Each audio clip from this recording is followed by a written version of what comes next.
What's up, everybody? Dom coming at you with my Dark Season 3 review. As I promised in the last episode, I'm going to be reviewing Season 3.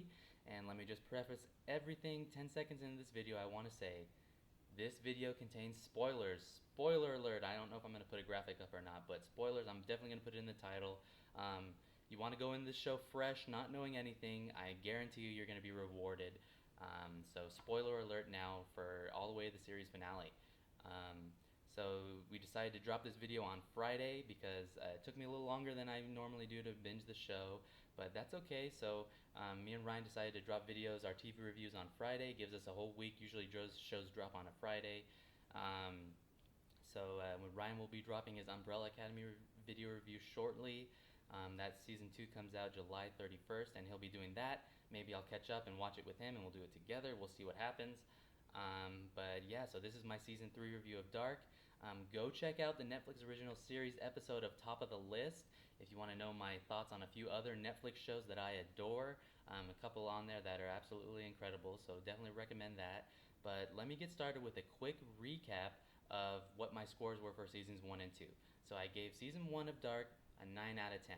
The things I marked against it were Ulrich was more the main character than Jonas. He kind of felt like he was just not as proactive as he could have been.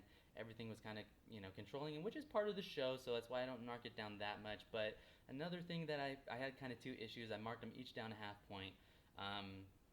That my dad was watch. I watched it with my dad for a third time, and he said, it was a bit slow in some spots. There were a few episodes that not much happened. It's particular one episode where Jonas travels back to try to save Mikkel from the past, but then he decides not to, and then he decides to go to the past. A couple episodes later, he just decides to do the exact same thing.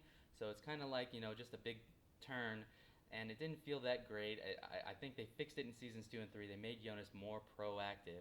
They made his character more of a driving force, like he had more of something to do, you know. So I think they fixed that in season 2, which leads me into season 2. I gave season 2 a 10 out of 10. This is the reason I love this show. Season 2 was every episode is like a 10 out of 10 for me. I think it's fantastic. Some of the best television I've ever seen. Definitely one of my top 5 shows of all time. Incredible. I just love it so much. I do want to pinpoint in season 2, there's the point where you learn Adam is the older Jonas.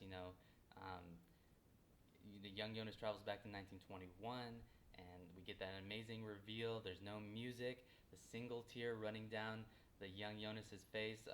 Jonas is played by Lewis Hoffman, incredible actor, and that kind of leads me into the acting of this show. I can't believe that the casting directors did such an incredible job casting people throughout different parts of their life. So that sometimes it's young, adult, and then elderly, old. And I can't believe the casting is this incredible. Everyone looks like they could be the same person, even though maybe they're not even related.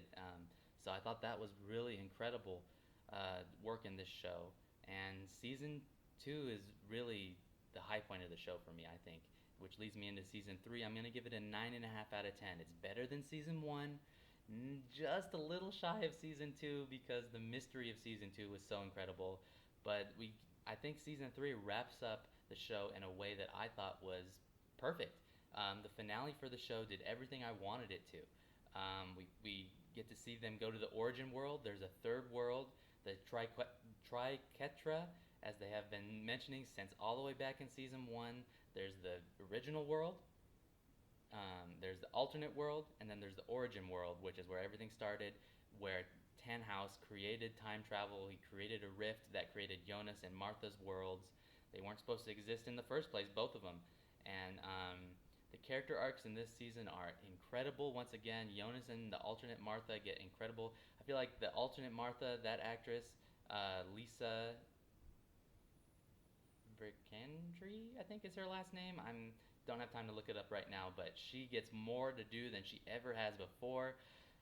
She gets an incredible performance in this, and we get to see a lot of twists and turns. I do want to say, though, the reason I mark it down a half point is because, episode 1 is titled Deja Vu, and I love the Deja Vu thread that kind of travels through, a glitch in the Matrix, the whole famous line. I love that. The dialogue in the show is incredible. But I do have to say, it gets a little tiresome seeing in 1, 2, and 3, we get more of what we've known. We get more of what we've expected. I wanted to see them make a huge change.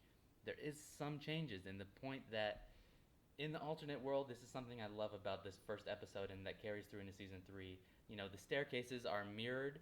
You know, they go like this. In the original world, we're used to seeing it go down like this. In the alternate world where the alternate Martha exists, it goes down this way. Fridges in Jonas's house are different.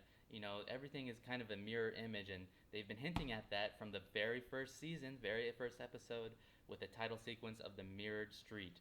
Um, and they do it all again, and they've even been hinting at three worlds. From, if you eagle-eyed fans can look back and see there's actually a three world mirror kaleidoscopic thing going on in the title sequences.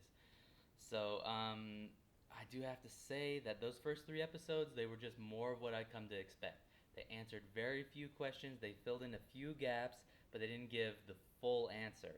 It felt like more of a tease as to just trickle of information.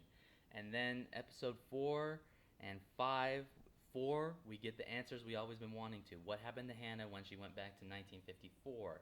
And we get to see Egon's thread, and we start to get a hint at to how the entire line of the Nielsen line and the Tiedemans and everything comes through.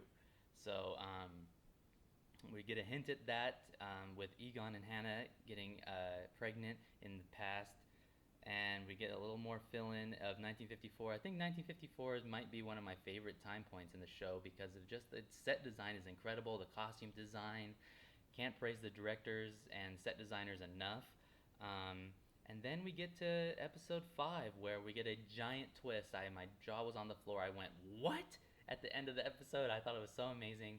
We get to see 4 different versions of Martha all meet with the painting of Adam and Eve. I gotta say, I studied that painting back in college. I had to write a report on it. I was an English major, and I had to do some arts course to study it, and that I thought it was just meant to be when I saw that painting was in season 3 and that I had studied it and I knew it. It's by Lucas Krennic the Elder.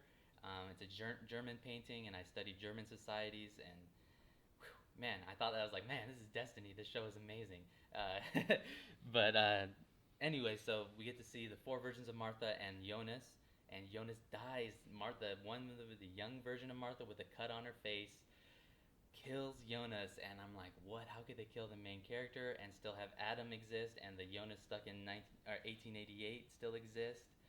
And we've learned that, you know, the infinity sign, there's a point where the two lines overlap each other, and there's a version where, as we see at the end of season 2, alternate Martha comes and saves Jonas and takes him to her world. But there's also a version of Martha that travels back, and Bartosz says, no, we have to go back, and that ends up being the Martha with the cut on her face. So, and the one that rescues Jonas and brings him to the alternate timeline, alternate world, I want to say actually, is that Jonas dies, and that Martha goes back to the other world, the one we've known from season 1 and 2, and helps Sigmundus and Adam kind of try to destroy the knot. And Adam, in a fantastic scene, we learned that, you know, when Jonas and Martha had sex in that, I think it was episode 4 or 5, or it might have been episode 3 actually. I think it's episode 3. You know, they created the origin of it all, which is the character, the new character we get, the main new character. I know we have a lot of different characters coming in this season, but the main character is the origin. We don't get a name; it just says the unknown in the credit sequences. But that is Jonas and alternate Martha's child, and that is what undoes this whole knot. This is the beginning of everything. He starts the nuclear meltdown in 1986 in both worlds, and that's what kind of perpetuates this entire knot. And so, just to break it down for people that don't understand it, Jonas and the alternate Martha have the origin. Then the origin goes back and impregnates Agnes Nielsen, who then in turn has Tronte Nielsen, who then in turn has Ulrich, and then Ulrich has Mikkel. Mikkel has Jonas. So Jonas is technically his own like great grandfather, I think. And I thought that was pretty creepy. And then we kind of learned that Agnes Nielsen and Noah are brother and sister, or as we know, Hanno Tauber. is also Noah. They are the child of Bartosz and Celia Nielsen, who is Celia is Hannah and Egon's kid, so it's all interconnected. Everyone is kind of related to one another. They are related to one another in some way or another. And I do have to say, episode 7 fills in the gaps. It's called in. It's in between the time. Man, episode 7 was incredible. It felt like something I had never seen before in the show. It felt like back and forth, filling in the gaps. New, new, new. The answers we'd been seeking all along are being revealed. It's so incredible. Um, and then, we get to see what I think is one of the most haunting moments in the series, the Jonas that was trapped in 1888. The middle Jonas, the stranger, the guy with the hood that we find out was Jonas all along in season 1. He's trapped back in 1988, and all along we're wondering, how does this guy turn into Adam? And we see him get burned in the kind of pre-credits sequence, the pre-title sequence, and we just understand that over time, trying to create time travel, trying to do this all the way back in the 1800s, he keeps getting burned and burned and burned, and then Hannah, his mother, travels back with the young child version of Celia, and we get this reveal. Bartosz says, time traveling has changed him, and Martha gets to see the middle Jonas fully scarred, and they put the makeup on him to make him look like Adam, but it's not the actor that plays Adam, and it's haunting. And then eventually he goes into his mother's room and kills his mother and sends Celia to where she's supposed to be in the timeline. Everything has to happen as it will be. And that was an incredible episode. I thought that was one of the best episodes of the show. And then what I think is maybe the quintessential series finale of all time. So I think I'm at 12 minutes right now. I'm going to try to cut it at this point. The Paradise. We learned about the origin world. Tannhaus created time travel. Everything comes together in this episode. Adam travels back and creates another rift where Jonas can finally put an end to this. The alternate world and the world with Adam and the world with Eva, they were never supposed to exist in the first place. There's an origin world, and we get introduced in this new aspect ratio. That's how you know you're in the origin world. That alternate Martha and Jonas have to travel back to this origin world and stop Tannhaus's son and daughter-in-law and their daughter from dying, and which is what makes him create the two worlds all in the first place. And we go back, and it's an emotional journey with what are the two main characters, Martha and Jonas. We get to see them go back and fix everything, and then everybody we've grown to know and love, that is everyone that's caught in the knot, is disintegrated, and the two worlds are destroyed, leaving us just the origin world. But in the excellent final scene, we get to see that Hannah's still alive, Wöhler is still alive, Peter Doppler and his sister, that is a transgender individual, they are still alive, as well as Regina and Katerina. They're all having dinner together, they're all friends, and it's just the origin. Those people weren't related to anybody else really. They were descended from people that were caught outside the knot, and there's a lot of things that are kind of filled in at this point. We know everything that has happened, and we kind of wonder, wow, is Jonas gone? Did everything he did not mean anything? Him and Martha, and we get what we've always been wondering, the deja vu. Hannah has deja vu of the world, and this is, I have to say it here, this is the essence of the show. I feel like maybe some people didn't pick up on this. It's called Dark because they've been saying since the very beginning, people think of things as bilateral, kind of like a two-way thing. There's light, there's dark, there's good, there's evil. But in this show, the ending with everybody just going into darkness, which is also why it's called Dark, the two worlds going into darkness, it's not a bad thing, as we've always been trained to learn. There's a third dimension, there's the triquetra, there's a third meaning where the endless darkness that they meet at the end could also be a good thing. It was a relief for all these characters to finally be undone from the stress of this endless knot of all the pain that they had endured in these alternate worlds.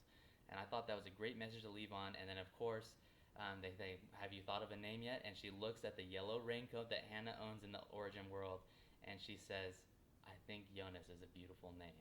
And I was crying. It's so awesome. I couldn't believe that they finally pulled it off, and they give you a little tinge of hope that Jonas and Martha may be able to exist and find each other in this world. Maybe not exactly as they were, because Wöller and Hannah are having Jonas in this origin world.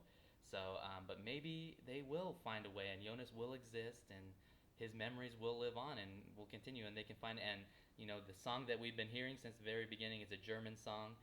If you translate it over to English, if you don't speak German, it's about Jonas and Martha, and they play it over the final credits of the show. And it's a hopeful message about eventually, somehow, somewhere, sometime, Jonas and Martha will find each other, and like they say, it won't be wrong. They're a perfect match. They will find each other, and I love that the romance in this show really delivered. So 9.5 out of 10, season three. I was very satisfied with Dark season three. I've talked long enough, so drop it down in the comments below. I'm just thinking about just dropping this on YouTube. Might drop it on Spotify and our other podcast services as well. We'll see how it does. But in the comments down below, if you have seen Dark season three, what did you think of it? Did you think the series finale delivered like I did? I think it's up there with Avatar: The Last Airbender series finale and Breaking Bad series finale as some of the best ever.